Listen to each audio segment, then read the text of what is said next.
going up.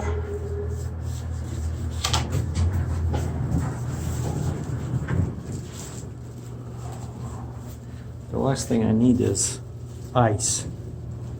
This morning it was minus 14 Celsius, 8F. All right, it's this way. So this is Hilton. We are living large. This is the first time I'm using Priceline. Before I was mostly using WindhamRewards.com and hotels.com. And then I noticed that quite often on Google Maps. So that's 401 over in the distance. That's slow crawling traffic. And behind this building over there, far in the distance, this is Cambridge, Ontario. Yeah, this is a Remax building. Okay. Wait a second. Which way is? No, I need this. Right. And so yeah, basically, forget Wyndham Rewards. Forget hotels.com. The way to go is Priceline. Okay, I open an account and they had this, they call it Express Deal. Express Deal, you just tell them that you agree, let's say in this case it was 65 bucks Canadian, and then they choose the hotel for you, you know, where they have this kind of a deal. Basically, I guess some hotels just tell them, okay, here's the minimum rate we'll take. See, beautiful view, you know, like I'm in trucking, right? So I like looking at shipping containers, and then I see a transformer station and the freeway in this distance, you know. So this is, well, I guess that's what you get, and the garbage. That's what you get for 65 bucks, you know. But before, my previous hotel was 85, you know. And so I was trying to see what I can do, because I'm stuck here till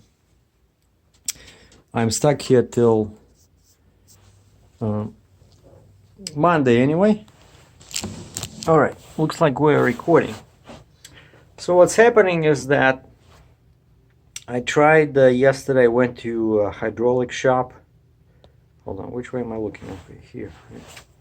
Yeah, I went to the hydraulic shop, and they couldn't do the inspection of the hydraulics like I wanted them to, because I said I need to leave the trailer, because the plan yesterday, right, I drove 2 hours to Port Hope so that they can measure my neck for a custom flip box, and I drove 2 hours back, and then I went straight to this hydraulic shop in Air, and I said, okay, I can leave you the trailer for a couple of days, because I have to take the truck and give it over to Kenworth in Cambridge for oil change, right? And these guys are like, so you're taking the truck? I said, yeah, I need the truck. Oh, well, how are we gonna move this trailer? So we started thinking about possibilities. They have a big yard, but clearly they don't have a truck. I said, well, I can lift the neck high enough so that any truck can hook it up without hydraulics, right? But still, they were like, well, it would be much better if, you know, you left us the truck as well. I said, okay, let's do this. Let me take the trailer. I'll go to Kenworth and do the oil change, and I'll leave the trailer there while they're working on the truck. And then I did that, and I took an Uber back to my car in Cambridge. And I said, then when the truck is done, I can come back with the truck and, you know, move the trailer for you where you want me to, and I'll wait, because it probably should take only a couple of hours, you know, 1 hour like they did before with the 55 ton. I just want to do the full inspection of the hydraulics on the trailer. Maybe I should change the oil, like whatever that old oil was inside the trailer, maybe, and also increase the airflow like they did before. They used the shim in that little valve in there. They can give me more airflow, and I found a document from Fontaine that says how much, like, the features of the hydraulic system that has to be used with this trailer, like how much flow and stuff like that. So I gave it to them, and so now that's what we did. Now my Kenworth is working on the truck, and the hydraulic shop is waiting for me for Monday. Monday 8 o'clock, I'm gonna bring the truck and the trailer to them. And today's Thursday, Thanksgiving in the States, right? But in Canada, everybody's working, because this is not a holiday in Canada, believe it or not.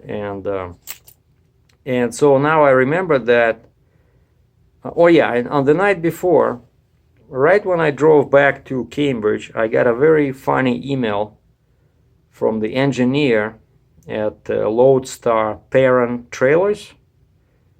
So I spent four and a half hours driving the truck to their plant and back, so that they can take the measurements of the neck to make me this custom 36-inch flip box.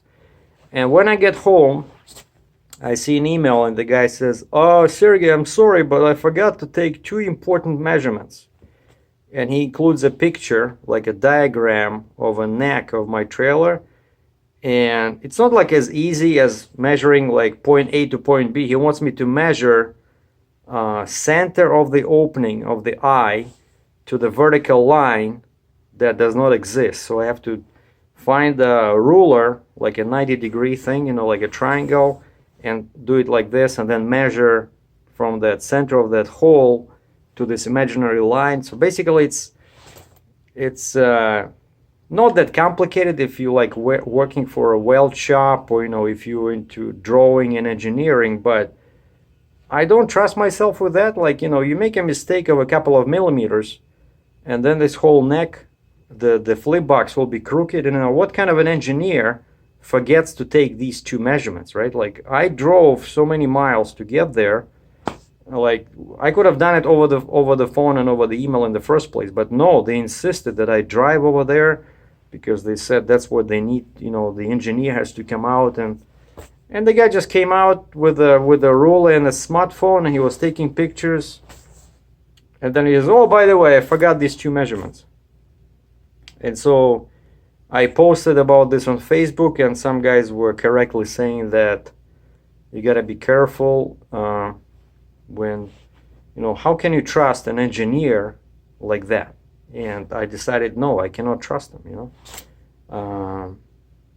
Even though it was only, the price was much cheaper than Fontaine price. The guy says they can build me a neck extension in 3 weeks for 5,000 Canadian, which is 3,900 US, whereas Fontaine wants $5,600 US, and they need 2 months. But Fontaine, I give them my trailer make and model. Well, they already know the make, right? The model and the VIN number, and they will match it 100%, because they told me they already have the drawing. Like, when they make the trailer, they create the drawing, and the drawing also includes the flip box, right? So they know how to make it a perfect fit. And so I've been thinking about this all night yesterday, you know, tossing and turning, and then this morning I sent an email to Parent Lodestar. I said, "I'm sorry, I cannot work with you. I'd rather pay this more money, but make something that's guaranteed to fit my trailer."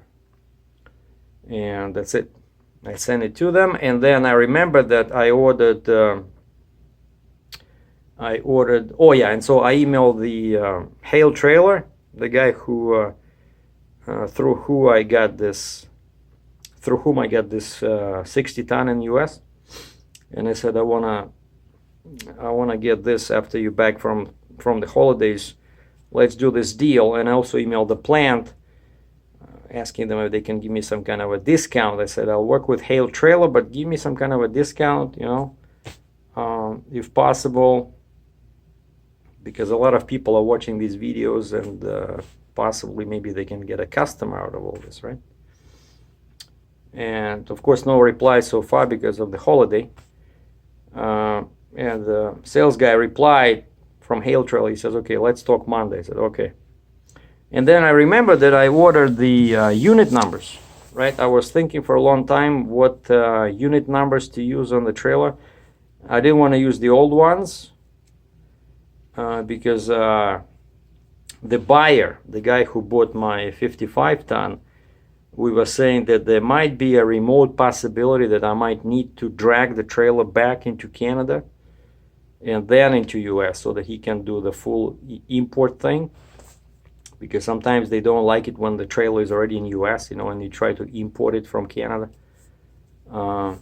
But so far that guy is silent. But for that to happen, I would need to use the unit numbers that's on the trailer now. 306, right? So my truck is 305 and the trailer was 306 and the flip was 307. And so I thought, if I use now the same numbers, then what happens if I need to hook up to that trailer and drag it across the border? Everybody will be confused, right? So I decided to go with different numbers, and I was thinking for quite some time like what numbers to pick. And then I decided that because this is a 60-ton trailer tandem, only has 2 axles, right, plus flip 1, flip 2, and actually this particular model in Fontaine lingo is called 602, and so that's what I went with. I went with 602 for the trailer, 603 for the flip 1, and 604 for flip 2. I don't know if you guys can see it. Yeah, 604. So, and I chose this typeface, and I just emailed it to Fleet Image, and they created these stickers, a regular 3-inch in size, and then next couple of days is going to be warm. It's going to be 50 F or plus 10 Celsius. And I'm gonna, once I pick up the trailer, I'm gonna attach these. And one more thing that happened is that now there's lots of discounts online, right, when you buy something. And I'm subscribed to AmericanMuscle.com, where I often buy stuff for my Ford Mustang. And they sent me an email saying that you can get up to $100 discount. And so I went there, and of course $100 discount only applies if you spend, you know, I think over $1,000. But if anything over $250, you get $30 discount, which is still okay. And I've been thinking about getting a throttle body from BBK and a Roush cold air intake. But for now, I just decided to buy the throttle body because it's pretty expensive to buy by itself. And so I got $30 off.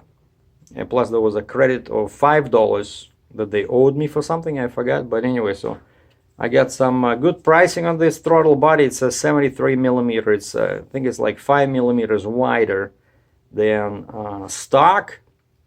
And when you combine that with the tuner and a cold air intake, it does give you like a better sound and a bit more horsepower. So I did this on my Ford F-150, and I know they work. And I guess that's it. So what else I was doing? So the trailer is sitting, waiting for the truck to be completed. Oh, and one more thing, because I will not see the flip box for probably 2 months now. I really need to be able to move the fifth wheel on the truck as close as possible to the front so I can load the front axle. And I remember that I did this on the Mac because I have plastic fenders, right, over all axles on the truck, on the rear axles. and I still have the factory mud flaps, you know. And so I called Kenworth and I said, hey guys, I forgot to mention this, like one more thing, since you already have the truck in there. Can you just remove these mud flaps with the hangers and get a black mud flap, cut it in half or in 3 parts, and just add it at the bottom with the plastic fender, and put some reflective tape on the top, on the back, because that's required by law. And that's it. Just, you know, throw out those factory hangers. I don't need them. And so this way now I can bring the trailer a bit closer, like a few inches closer, and I can load, you know, the front axle. And that's what they're doing. And the oil I'm switching to is, they said they can find it. They said it's not very popular oil, but I'm getting Shell Rotella T6 fully synthetic 5W40. Because it's getting colder and colder, and I really like that oil for winter here in Canada.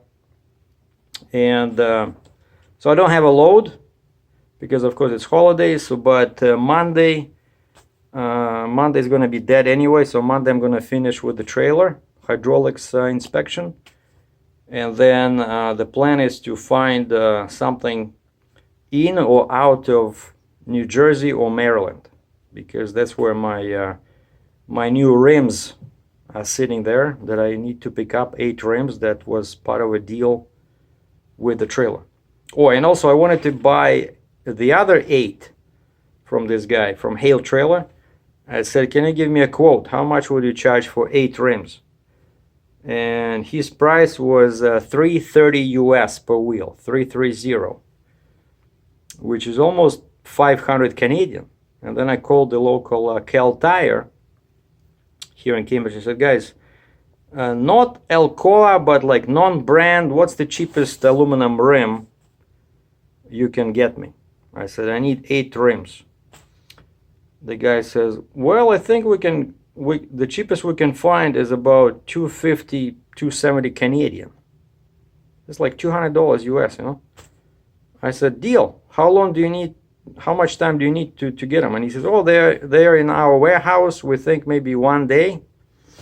And he says, you just need to stop by, and that's what I'm doing Monday after the hydraulics inspection. He says, you need to stop by. We have to take a look at the bolts, you know, because sometimes when you get a trailer with the steel rims only, they put short bolts on the wheel, and the aluminum rims are wider. So if you try to use 2 aluminum rims instead of 2 steel rims, the old bolts are too short, you know.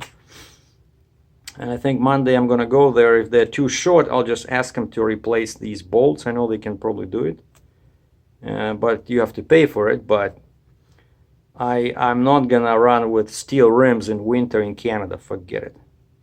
So that's what's happening. That's just a quick update. So the next video probably will be when I'm trucking to get a load, or I'm loading, or if I cannot find a load out of here, I'll just go empty to New Jersey to pick up the wheels. And that's what's happening. So very excited about the new trailer. Talked to my mom. She was very surprised that I named the trailer after her, Kathy. And she said, oh, I thought you forgot about me. I said, no, how can I forget about you? You're my favorite mom. And she's 82. She's turning 82 in December. And she was very happy that I still remember about her, and that now I have a Pricep semi-trailer named after her. So, sons, remember your mothers. Captain Sergei out. Enjoy your Thanksgiving. Enjoy your long weekend. See you guys later.